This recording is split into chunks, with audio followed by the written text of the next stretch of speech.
Hello class, it's Mr. Panzarella here. I'm going to teach you a quick lesson about the parts of the trumpet. Here I have my trumpet. This is a Bach Stradivarius from 1977. It's silver plated, and I'm going to tell you about the parts. So, let's talk about the parts, the most important parts first. First up here, this is where you make the sound, where you buzz. This is called the mouthpiece. Okay, I'm playing on a Bobby Shoe jazz mouthpiece, but most of your mouthpieces come in Bach sizes, like Bach 7C is what most of you have, Bach 6C. Some of you have a Bach 3C. This is very similar to a Bach 3C. Okay. Another important part is the bell. This is where the sound comes out of. It flares out, and the trumpet is a projectional instrument, meaning that wherever you face it, wherever you point it to, that's where the sound goes. So if I point it directly at the camera, the sound is going to go directly to the camera. It's very loud because I'm facing it toward you. If I were to go behind, it's not as loud. So that's the bell. Okay, these are the valves. You have the first valve, the second valve, and the third valve. If you were to unscrew the first valve, I don't know if you'll be able to see this in the camera, but there is a 1 etched into there. It won't focus. Little 1. So your valves are labeled.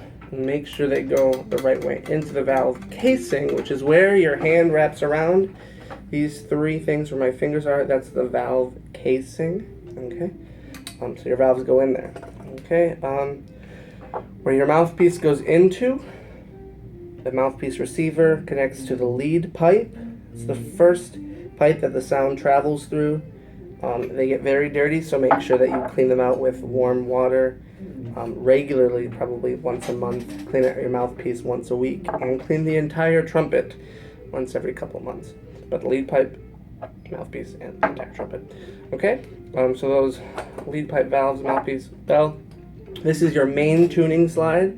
It's responsible for general tuning. It goes out pretty far. The farther it goes out, the flatter it is. The farther it goes in, the sharper. And it comes out all the way too. And you should always make sure that that's kind of clean too, because it is connected to your lead pipe. On the main tuning slide is the water key, or you may call it the spit valve. It's actually not all spit that comes out when you open it, but it's mostly condensation from your warm breath or warm air that you put into a cold or room temperature instrument. It creates water, okay? And then there's specific tuning slides. You've got the third valve tuning slide, which is specific to the third valve. So whenever you press down third valve, usually on low D's or low C sharps, I always tell you to kick out your third tuning slide. So that's what that's for. Over here by your thumb is the first valve tuning slide. Okay, you play this on A's, high A's, which are usually sharp, so you pull out to make it lower in pitch or flatter. And then one part that you probably don't use is your second tuning slide. It's right here. It's a small curve here. You can pull it out, but it's for very specific tuning. You wouldn't move it like you do the others, like with E's. And also, whenever you take out tuning slides, make sure that you're pressing down the valve that corresponds. Make sure that you're pressing it down when you take it off and put it back in, or else you'll hear sounds like this. I don't know if you heard that. Here, the second valve usually does a better sound. Ready? 3, 2, 1. Oh, 3, 2, 1. It makes a pop. You don't want that. It's releasing the air pressure within the instrument. Some other important things are the pinky ring. Up here on top is a pinky ring. Most kids and students your age think that you wrap your pinky around it like this. However, that's not proper technique. The original purpose of the pinky ring was actually so that players were able to turn their pages on their stand while they hold their instrument, or else it's very awkward holding your instrument without that ring. So it was created to hold your instrument when you're not playing.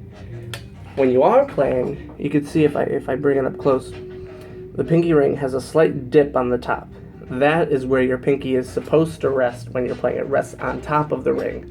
Some of your trumpets are complete circles. Do not put your pinky inside the circle. It goes on top of the circle.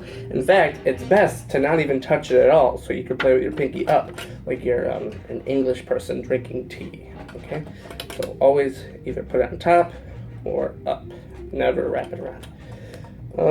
Those are the most important parts of the trumpet. So that's my lesson for you today. Make sure you watch this video if you have any questions and review it. There will be a short quiz on, like a matching quiz, that we'll go through. And those are parts of the trumpet.